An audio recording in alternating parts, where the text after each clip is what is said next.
I was posted outside the 28th floor boardroom, black suit, earpiece damp with sweat. Sunset laid a copper film over downtown. Through the glass wall, I could see them. The board in tailored grays, the company lawyer, the son with the perfect knot in his tie. And at the end of the table, Mr. Aziz Rahman, founder, 62, still hair, a warm face mapped with a lifetime of listening with his eyes. Deaf since he was a kid. The agenda, according to the calendar entry, was Disposition of Parcel C, Final Authorization. The parcel was 3 blocks of low-rent apartments. Evictions had already started. I'd seen tenants downstairs, carrying boxes past reception, sleeping bags, toys, framed pictures. Security was told no comment. I caught Mr. Rahman's gaze through the glass when the lawyer slid a document toward him. The interpreter, house staff, knew. Signed something quick and vague. Fast gestures. Mr. Rahman's eyes flicked to me. His hand lifted, casual as if scratching a wrist. 2 fingers traced across his lips and out.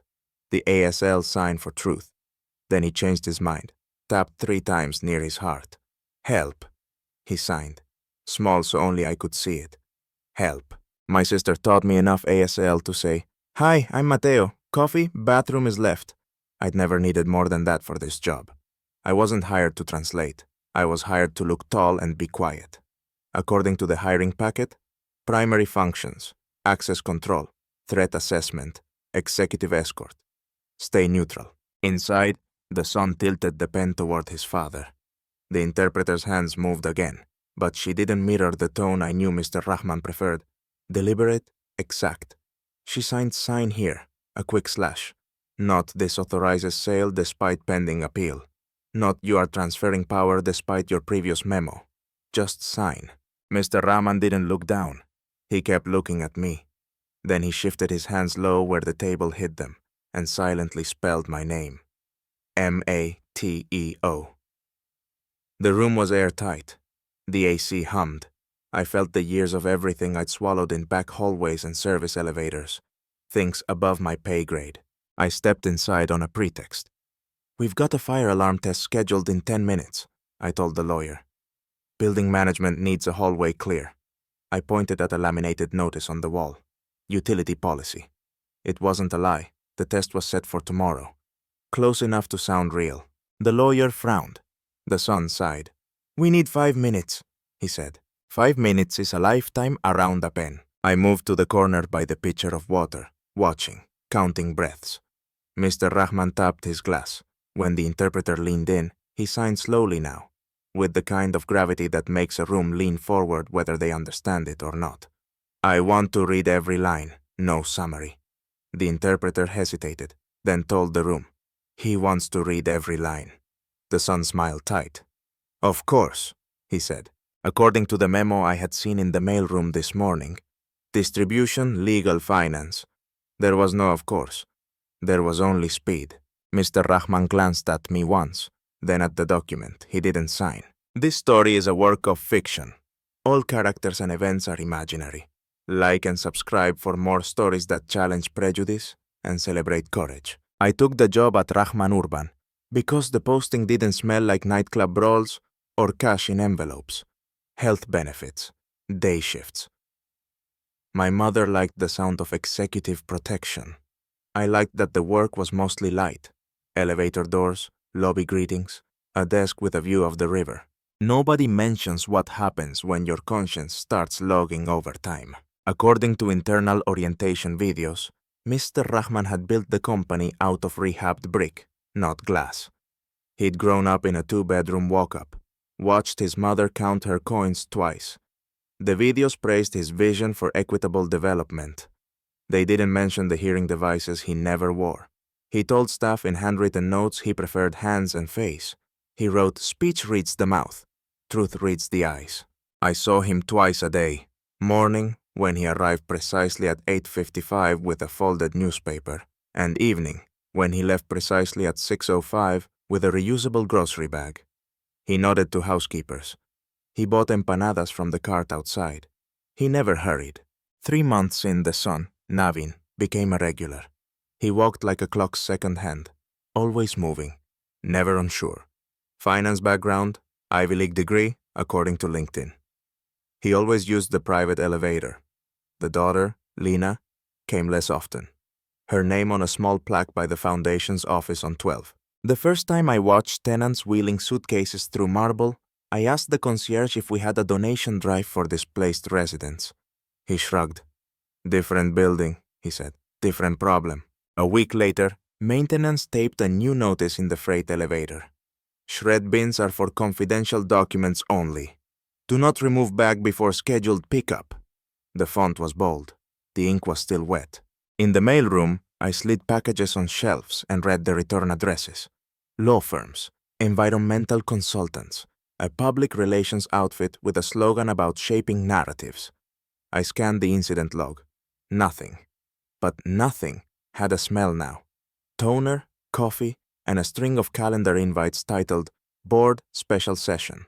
I started keeping a notebook in my locker. Not names, just moments. Interpreter change without notice. Tenant wheelchair ramp blocked by catering truck. Lena uses stairs not elevator when press is here. If I was going to do something more than hold doors, I needed more than a feeling. According to the policy binder, if you see something, say something. To security. But security reported to legal, and legal reported to finance. I practiced the signs I knew in the break room. Coffee, bathroom, wait. I added a new one from a YouTube tutorial, just in case. Help. At 7:12 p.m., the office empties. The son leaves the conference table like a last thought.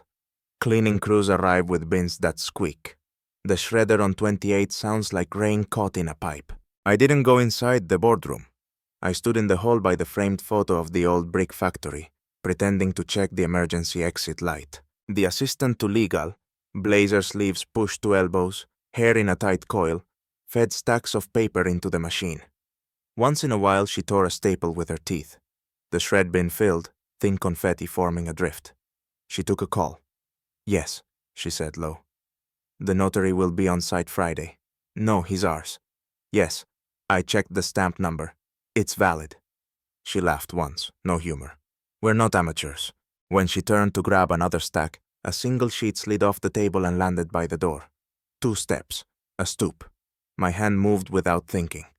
I slid the page with the toe of my boot, caught it at the edge of the runner, and lifted it flat against my thigh like a magician palming a coin. It was a durable power of attorney, financial. The printed name, Aziz Rahman. The agent, Navin Rahman. A clause checked.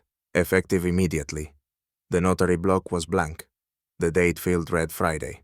I pressed the page into the inside pocket of my jacket and stepped away before my pulse could rat me out. According to the glossy brochure in the lobby, the company's core values included empathy. According to this single page, empathy had an expiration date. In the service corridor, I photographed the document and texted the picture to someone I trusted. A clerk at the county recorder's office, who used to come into the club where I bounced, and who owed me for a night I helped him home. Hey Alex, I wrote. Hypothetical. What's the process to record the POA? How fast? He replied in 2 minutes. Mail in or in person. Same day if you walk it. Why? I wrote protecting someone. 3 dots appeared, then went away. He called me. Make sure the signature is witnessed properly, he said. If not, it's contestable. Check the notary's commission number. Some are sloppy. The shredder stopped. The assistant threw the last confetti bag into the bin with the kind of exhaustion that belongs to people who know where the bodies aren't, technically. I stood at the window and watched the river, thinking about my mother signing the rent check each month like a small surrender. My phone buzzed again. Alex. And Mateo, if the person is deaf, they need full comprehension. Interpreter should be certified. Otherwise, bad faith all over it. Full comprehension. I stared at my palm, still warm from the paper. I thought of the way the new interpreter's hands skipped, the son's smile, the little help against Mr. Rahman's chest. Something was happening in this building that speeches and plaques couldn't cover. The roof was quiet. The sound of ducks was a low ocean. I didn't have clearance to bring Mr. Rahman up here, but I knew the night janitor, Luis, and Luis had an extra key card he let me borrow if I brought him empanadas. I sent a note up through the admin system. Escort Mr. Rahman to roof, Rose Garden. 8 o'clock p.m., fresh air. The system auto-approved because someone hadn't toggled a security flag. I prayed nobody noticed. When the elevator opened, Mr. Rahman stepped out with his grocery bag and that neat little folding knife he used for fruit. The city lights cut the sky into lattices. He looked at the planters, the worn bench. He looked at me. I signed the clumsy way I do. Sorry, my signs are small. I can try. He smiled gentle and signed slower than sunlight. Small signs are still signs. I took a breath and held the word in my head the way my sister told me. Hold it until your hands know the shape. Interpreter last meeting. Not honest. I signed awkwardly. Document Friday. Power. You sign. Son agent. I handed him my phone with the photo of the POA. He drew in his breath through his nose, the way people do when their throat closes. He signed back, firm. No, I veto plan last month. He tapped his forehead, his chest. My decision. He spelled the name. Lina, she agrees. He touched his ring finger. Family board. Then he mimed a pen. They want me sign away voice. He pointed at the city. Tiny squares of light where families were cooking, arguing, sleeping. People moving out. He shook his head. Not my plan. Not my, according to the internal memo, a copy of which I'd seen and then destroyed. Parcel C was to be cleared for a luxury complex with a river-facing wellness center. According to Mr. Rahman's hands right now, he had said no, and someone wanted to make that no meaningless. I signed. We need official video. Real interpreter. Witness. He nodded. He pulled a small black notebook from his bag and wrote slowly, carefully. Ink, neat as his suits. His handwriting said he was used to being understood on the first pass. He slid me the page. I revoke any power of attorney not signed in presence of neutral interpreter. I will only sign after reading entire document with time to think. I appoint independent interpreter. I appoint you as witness. You are not family. That is good. He underlined witness. He wrote another line. I know the cost. We looked at each other. There was nothing heroic about the wind lifting the corner of the page. There was just a tired man and a security guard in a garden nobody visited. I took a photo of the statement with the time and location stamped by an app Alex once told me to use. Chain of custody, I said out loud, slow so he could read my lips. Tomorrow, 8 a.m., lobby. Quiet notary. Certified interpreter. He nodded. He pointed at his watch, then his heart. Time is important. Heart is more. When the elevator doors closed behind him, I exhaled the way you do after a wave passes. I texted Alex. Can you get a notary to the building before 9? He replied, for you? Yes. For justice? Make it 2. They felt it. The shift. HR called me in at 9:02 the next morning. Neutral carpeting, a plant that had died and been replaced, a bowl of mints. Mateo, the HR director said. We're hearing about improvisations. You know the protocols. You're valued. We don't want you to get in trouble. She slid a non-disclosure agreement across the table. Sign this update. Standard. I read the NDA. It was narrower than usual, which made it more dangerous. It named names. I asked if I could take it home to review. She said no. I took a photo when I went to the bathroom. Chain of custody. I started scanning the small logs. Who accessed the 28th floor and when? The building's access system was a stubborn old beast that still printed dot matrix reports. The night operations guy, Serge, liked black coffee and stories about his grandkids. I asked him to reprint the last week's access log, for a drill. He shrugged and fed the paper into the printer. Everything's a drill until it isn't, he said. According to the logs, the new interpreter badged in at times that didn't align with meetings. According to the elevator camera, she left through the service stairs with legal's assistant twice after hours. According to the timestamp on a text Mr. Rahman sent to his daughter, he showed me the phone in the garden. She hadn't been given meeting packets until minutes before sessions. If you starve someone of information, you don't have to lie to them. You just let the hunger do the work. I called a friend at the state registry for interpreters, gave the name. He whistled. She's certified for medical, not legal. Paper says community interpreting. In court, this would make a mess. At 7:45, I watched the lobby cameras. 2 tenants from Parcel C stood outside with a cardboard sign. Don't erase us. A security supervisor from another tower told them to move along. I brought them water, then walked them to the public sidewalk where they could legally stand. They thanked me like I had done something grand. I had moved a rope 4 feet. At 7:55, a woman in a navy blazer with a rolling bag came in, scanned by the guard. Kim, notary, she said, showing ID. At 7:58, a woman with gray-streaked hair and a calm face approached the desk. Ortiz, she said. Court-certified interpreter. She lifted her hands a little. They were steady. Mr. Rahman walked in at 8:10, early for him, wearing a burgundy scarf. He greeted the doorman by name. He saw Miss Ortiz and held her eyes a second longer than people do when they're strangers. Recognition is not always about memory. Sometimes it is about relief. I checked my watch. The board meeting was at 8:30. The sun was always exactly on time. The window was narrow, but it existed. We took a public space nobody notices, the mezzanine landing between the second and third floors, where a wall of glass looks out on a slice of sky and nobody schedules a meeting.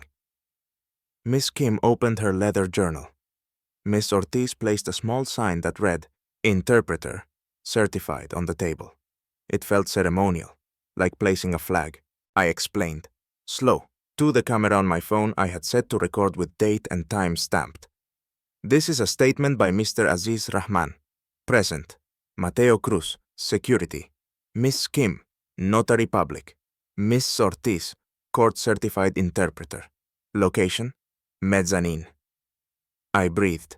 Mr. Rahman will sign a revocation of any power of attorney executed without proper comprehension and a statement of intent regarding Parcel C. Miss Ortiz turned to Mr. Rahman and signed back my words, clean, with space in them.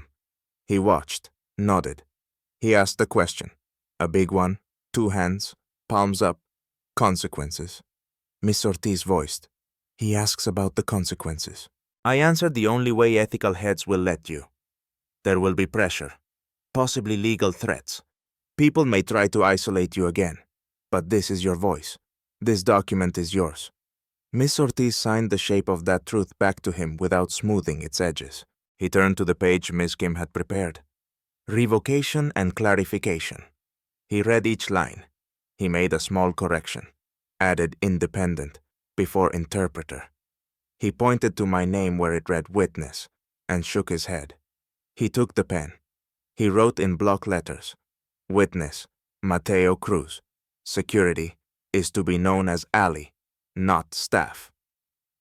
Ms. Kim raised an eyebrow, amused and moved, then kept her face neutral the way professionals do when history slips across their desk.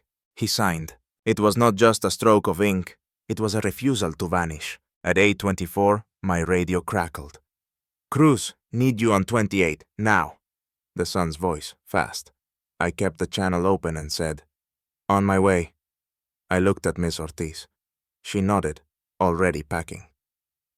Miss Kim separated the original and 2 certified copies with a neat hand and slid me one. Keep this in a separate pocket, she said. Not next to your phone. Magnets. Practical justice. We stepped into the elevator. Between the 2nd and 28th floors, 100 other decisions rose with us. Bad ones, good ones, ones made with hunger and fear. When the doors opened, the hallway smelled like cinnamon from a candle someone lit after happy hour. Sweetness packaged for sale. Inside the boardroom, chairs were already filled. The new interpreter hovered. The son smiled at us like we were late to our own intervention. Mr. Cruz, he said. A word. Why are there extra parties here? He looked at Miss Ortiz and Miss Kim as if they were a clerical error. According to state law, I said, major transactions require informed consent. This is the certified interpreter Mr. Rahman requested. This is the notary whose stamp you plan to use Friday. I kept my voice steady. Miss Ortiz signed my words. Miss Kim opened her book. The lawyer started. We already engaged. The son cut him off with a flick of his hand and switched to a smile for his father. He signed the way people do when they know just enough to be dangerous. We care for you. We handle. You rest. Mr. Rahman didn't look at his hands. He looked at mine, then at Ms. Ortiz. He signed to her, and she voiced for the room. I have signed a document revoking any appointment done without independent interpretation.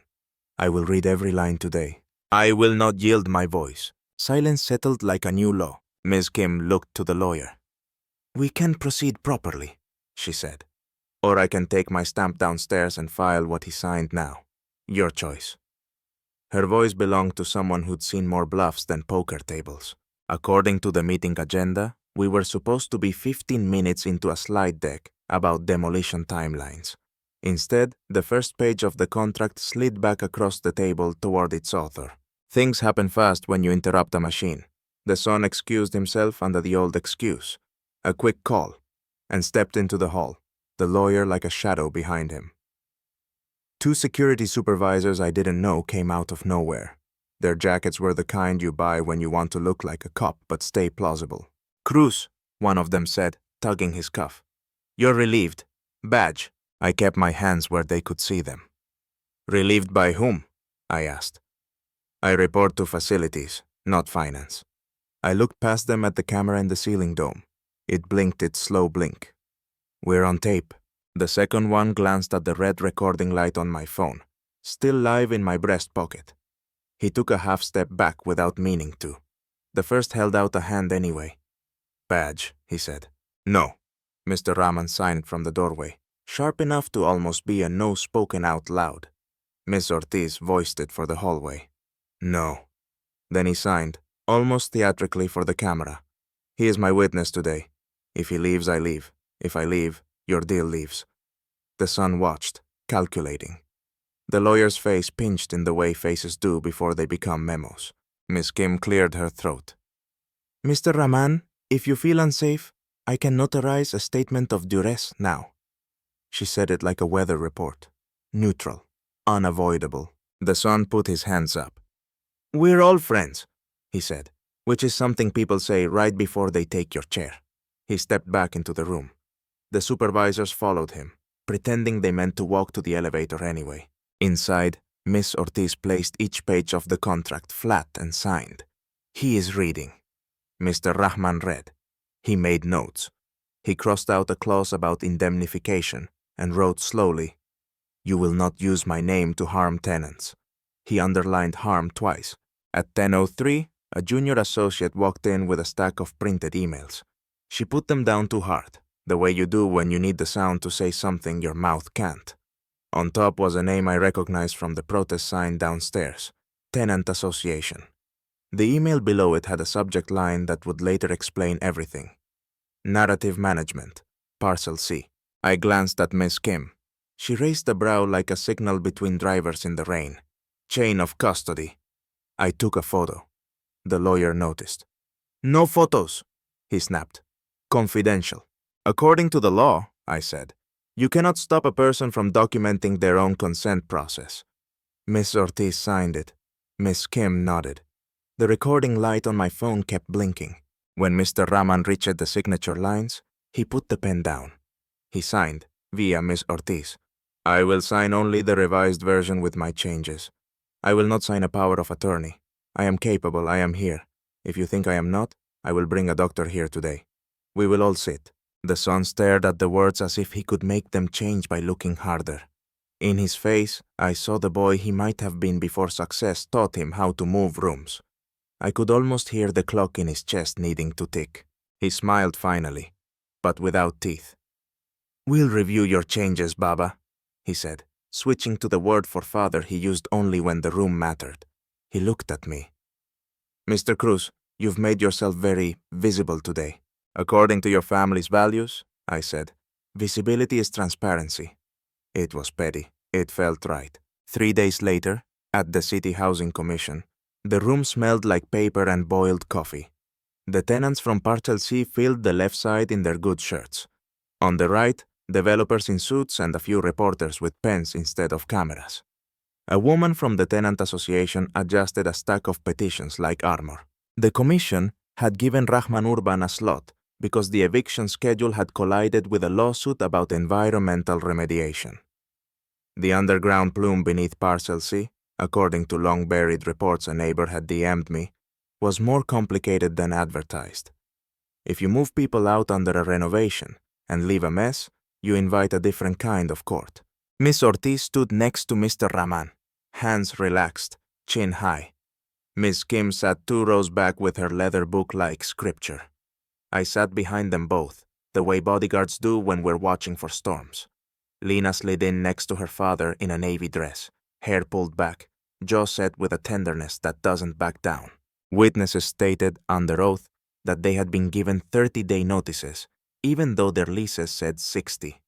According to email chains entered into the record, PR had brainstormed phrases like temporary, relocation, and community upgrade.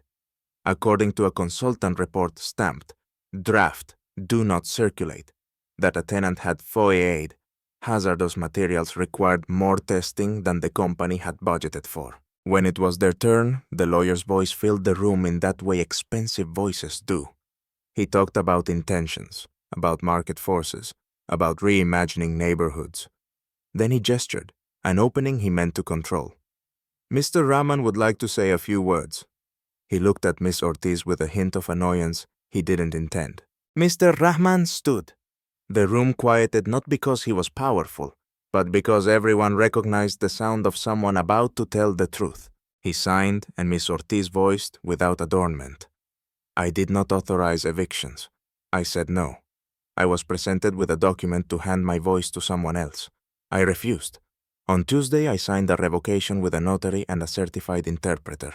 I am here to say my company will not remove tenants until environmental concerns are addressed and until we have legally compliant relocation with consent. We will not rush people out to save money. He paused. He signed the word I'd seen that first night. Truth. 2 fingers from his lips. Miss Ortiz said, Truth. The son sat 2 seats over, hands folded so tight the knuckles matched his shirt. The camera from the local station found him in the corner of its frame and decided to keep him there. The commission chair, a woman with silver hair and a patience worn thin by men with slides, leaned forward. Thank you, Mr. Rahman, she said. We appreciate clarity. Do you have documentation of this revocation? Ms. Kim stood without haste. We do. She handed over a copy with the calm of a person who knows how ink bends outcomes. There were questions. There were matters. There were looks from board members who had learned something about the limits of a surname. When it was Lena's turn, she spoke without the interpreter, not because she didn't value it, but because she wanted to share her voice and her father's on the same microphone. We forgot who we were for a minute, she said, eyes wet but steady. We remember now. When the gavel finally came down, it wasn't the last word. But the commission voted 5-0 to halt evictions at Parcel C pending investigation and to refer allegations of fraudulent inducement to the district attorney. The hallway afterwards sounded like a community center after a storm. Crying, laughing, quiet people staring at walls like they were trying to read something invisible written there for years. A tenant in a green cardigan hugged Mr. Rahman, then stepped back, embarrassed. He lifted his hands and signed. Thank you. The sign everyone knows even if they pretend not to. She laughed through her tears. You're welcome, she said. The company released a statement 2 days later. Rahman Urban is committed to ethical redevelopment and to listening to the communities we serve. According to the footnote, Naveen had stepped back to pursue other opportunities. According to the rumor mill, housekeepers who hear more than executives, the board had asked him to take leave pending the investigation. My badge still opened doors. No one said anything to me directly. Someone left a box of pastries on the security desk with a post-it. For the team. Another someone pulled me aside in the stairwell and whispered, I have kids in Parcel C. Thank you. And walked away before I could reply. Mr. Rahman returned to routines. He still arrived at 8:55, left at 6:05. But the routine had new weight. He met with the tenant association twice in the community room on 12, with Miss Ortiz present by request. He invited city health officials to walk Parcel C and take their own readings. No more consultants paid to squint where it is convenient, he wrote in a memo that circulated not because he sent it, but because someone taped it to the elevator wall. He asked me to stand in those meetings, not by the door but nearer to the circle. Ali, he signed once, small, like a nickname. And I looked away because sometimes dignity is easier to receive if no one watches you take it. Lena started coming by more. She brought coffee to the receptionist and addressed the janitor by name. She closed her office door with her father and Ms. Ortiz and opened it later with a list of action items written in 2 languages, English and the clean geometry of ASL gloss she had started to learn. In the hallway one afternoon, she said, "I know you risk everything. My father says we only keep what we put at risk. Thank you." I nodded, awkward. "According to company policy," I said. "I'm supposed to say, just doing my job." She laughed. "Then maybe we should change the policy." The DA's office called 2 weeks later. They wanted my statement. They wanted my photos. They wanted to know who told the notary to wait until Friday and why. I said what I'd seen, what I'd heard, what I could prove. I didn't guess. I stuck to chain of custody and timestamps, and the shape of an old man's hands, moving in air like truth has a body. When the investigator closed her notebook, she said, "You kept receipts." I said, "Alex at the recorder's office taught me the phrase." "It helps," she said. It did. Mr. Rahman sent me home early the day the commission's injunction came through. "Rest," he wrote on a sticky note. "More ahead." I walked outside and saw kids draw chalk houses on the sidewalk in front of Parcel C. The boxes were wobbly. The doors were too big for the scale. They were perfect. Months later, after meetings and hearings and letters and long days that felt like years, I watched Mr. Rahman stand in front of a group of tenants in the community room, with a document that was not a contract, not a power of attorney, not a PR plan. It was an agreement written in plain English and in a careful ASL gloss on the back, promising no eviction without cause, no move without choice, no demolition without remediation, rent stabilized during construction for those who stay, first right to return, free legal clinics on site, interpreter present at all major meetings. It had signatures from the company and the tenant association and the city. Miss Kim had notarized it that afternoon, the stamp sharp as a judge's gavel. Miss Ortiz had stood next to him with hands steady as ever, a steady conduit for words that mattered. I stood in the back by the water cooler. He looked over people's heads and found me anyway. He signed something small, for me and the camera in my head that still records. Listen with your eyes. According to the videos they used to show recruits, security is about deterrence. According to the long weeks that followed, security is about presence. Someone underestimated became the symbol of something larger, because they didn't know how big silencers can be.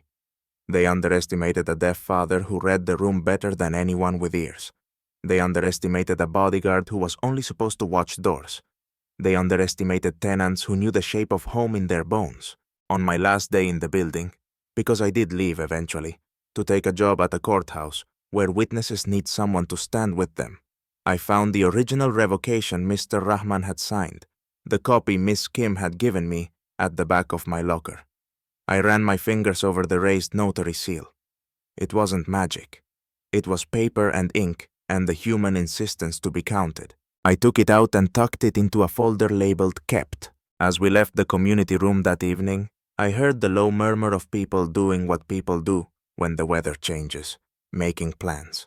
Mr. Rahman stopped at the doorway and lifted his hands in the soft light. He signed one last word that needs no translation if you've ever needed it. Home. I can still see it like a photograph. 2 fingers from lips, the small release into the air. Truth. This story is a work of fiction. All characters and events are imaginary. Like and subscribe for more stories that challenge prejudice and celebrate courage.